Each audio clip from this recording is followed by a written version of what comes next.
not only to me, but to the world, because he's an amazing, individual. The first single of the album, Mhm. Bullied. Is that song about yourself or not? Or? I think it's about a lot of people. Okay. It's definitely, and I'm not trying to dance around the question. Of course it's about me too. I had a lot of bullies that I had to deal with growing up. No, the thing is, when you open the song with the line, it's 8 a.m. It's 8 a.m. Yeah, this hell I'm in seems I've crossed a line again. Can you take Seems us I've back to crossed the moment? a line again for being nothing more than who I am. Yeah.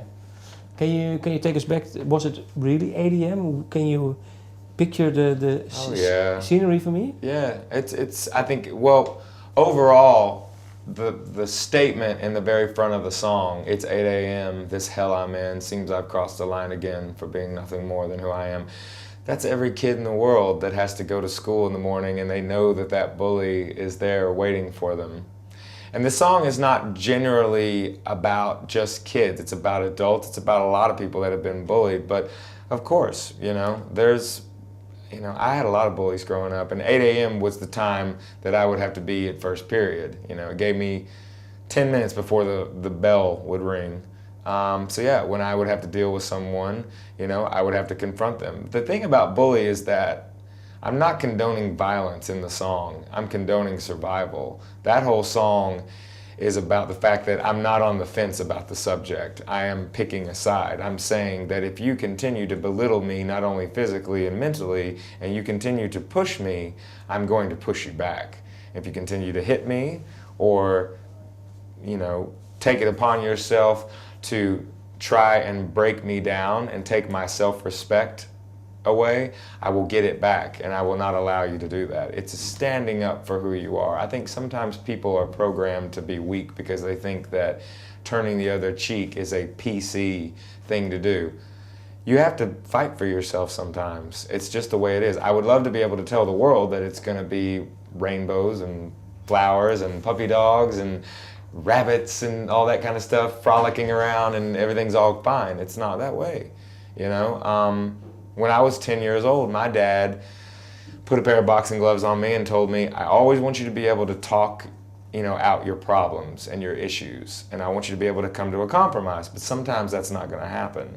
And he taught me how to fight, And there again, it's not like I'm walking around with boxing gloves, but it's about the fact that the way my dad instilled into me was, you're a good man, you're a gentleman, but you have to be a man. Yeah. And sometimes you're going to be put in situations where you don't want to do this, but you can't let this person walk all over you. And you can't let them continue to do it either.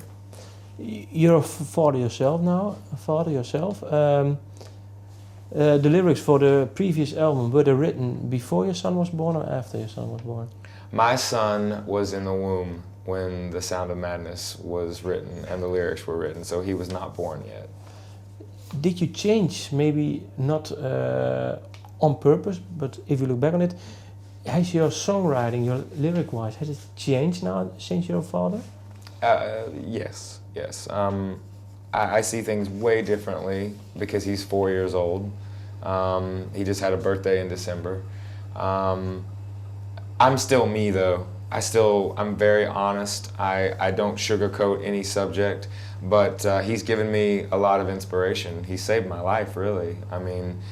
yeah, because you were really into drugs back then? I was, yeah. I had a 7-year addiction to drugs, and during the last album cycle, I was still drinking alcohol.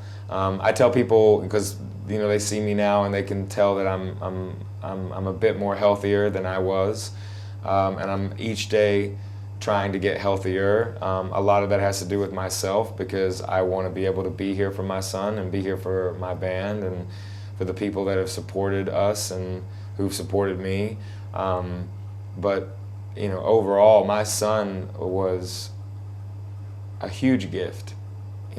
Not only to me, but to the world, because he's an amazing, individual. Is there one song that you say, well, I couldn't have written that song I couldn't have written The Miracle without my son.